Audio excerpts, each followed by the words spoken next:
একটি সমবাহু ত্রিভুজের এক বাহুর দৈর্ঘ্য 2 সেন্টিমিটার হলে ক্ষেত্রফল কত বর্গ সেন্টিমিটার হবে? এই ধরনের প্রশ্ন পরীক্ষায় বারবার আসে।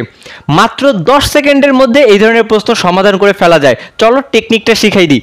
আমাদের দেয়া আছে বাহুর দৈর্ঘ্য 2 সেন্টিমিটার। বাহুর দৈর্ঘ্যকে আমরা এ দ্বারা প্রকাশ করি। এ ইকুয়াল টু 2 সেন্টিমিটার। এর মান হচ্ছে 2 সেন্টিমিটার। বের করতে বলছে ক্ষেত্রফল। অতএব ক্ষেত্রফল সমান সমান কার ক্ষেত্রফল বের করব? সমবাহু ত্রিভুজের ক্ষেত্রফল। সমবাহু ত্রিভুজের ক্ষেত্রফল নির্ণয়ের সূত্র হচ্ছে √3/4 a স্কয়ার, যেখানে এ হচ্ছে বাহুর দৈর্ঘ্য আর বাহুর দৈর্ঘ্যই আমাদের প্রশ্নে দেওয়া আছে 2 সেন্টিমিটার। তাহলে আমরা যদি মানটা বসাই দিই √3/4 ইন্টু এ এর জায়গা 2, তার উপর স্কোয়ার ছিল, স্কোয়ারটা থেকে গেল।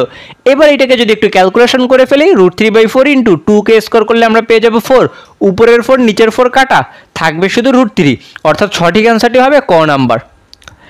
আশা করি বুঝছো। আমি তো একটু ভেঙে ভেঙে বুঝাইছি, তার জন্য সময় বেশি লাগছে। তুমি জাস্ট সূত্র বসাই দাও, মাত্র 10 সেকেন্ডে সমাধান করে ফেলতে পারবা। এরকম যদি টেকনিকের সাহায্যে এমসিকিউগুলো সমাধান করতে চাও তাহলে আমাদের চ্যানেলকে সাবস্ক্রাইব করে রাখো। ইনশাল্লাহ ম্যাথের প্রতিটা অধ্যায়ের এমসিকিউ এভাবে করে সমাধান করে দেওয়া হবে।